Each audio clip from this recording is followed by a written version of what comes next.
જમ્મુ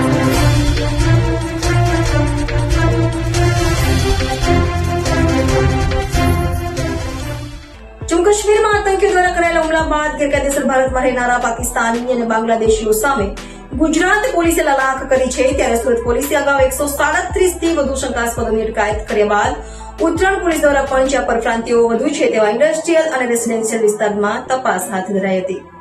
જમ્મુ કાશ્મીરમાં આતંકીઓ દ્વારા કરાયેલા હુમલા બાદ ગેરકાયદેસર ભારતમાં રહેનારા પાકિસ્તાની અને બાંગ્લાદેશીઓ સામે ગુજરાત પોલીસે લલાક કરી છે.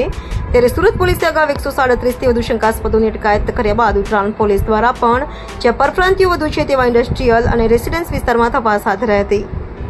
જમ્મુ કાશ્મીરમાં આતંકીઓ દ્વારા પ્રવાસીઓ પર આતંકીઓ દ્વારા હુમલો કરી 27ની હત્યા કરાઈ હતી, જેને લઈ સમગ્ર દેશમાં આતંકવાદ સામે ભારે આક્રોશ જોવા મળી રહ્યો છે. તો ભારતમાં ગેરકાયદેસર રહેતા પાકિસ્તાની અને બાંગ્લાદેશીઓ સામે પણ પોલીસે તપાસ શરૂ કરી છે. ત્યારે ગુજરાત પોલીસે સેંકડો ગેરકાયદેસર ભારતમાં રહેતા શંકાસ્પદ બાંગ્લાદેશીઓને ઝડપી પાડ્યા હતા.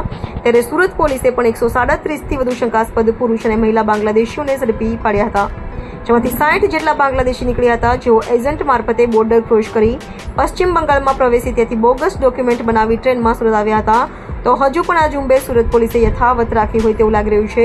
ત્યારે ઉત્તરાયણ પોલીસ દ્વારા પોતાના વિસ્તારમાં જ્યાં વધુ પ્રમાણમાં પરપ્રાંતીય રહેતા હોય ત્યાં બાંગ્લાદેશીઓની તપાસ કરાઈ હતી. ઉત્તરાયણ પોલીસ દ્વારા રેસિડેન્શિયલ અને ઇન્ડસ્ટ્રીયલ વિસ્તારોમાં સર્ચ ઓપરેશન હાથ ધરાયું હતું અને પરપ્રાંતીયો તેમાં પણ ખાસ કરીને પશ્ચિમ બંગાળના પુરાવા સાથે રહેનારાઓની તપાસ કરાઈ હતી.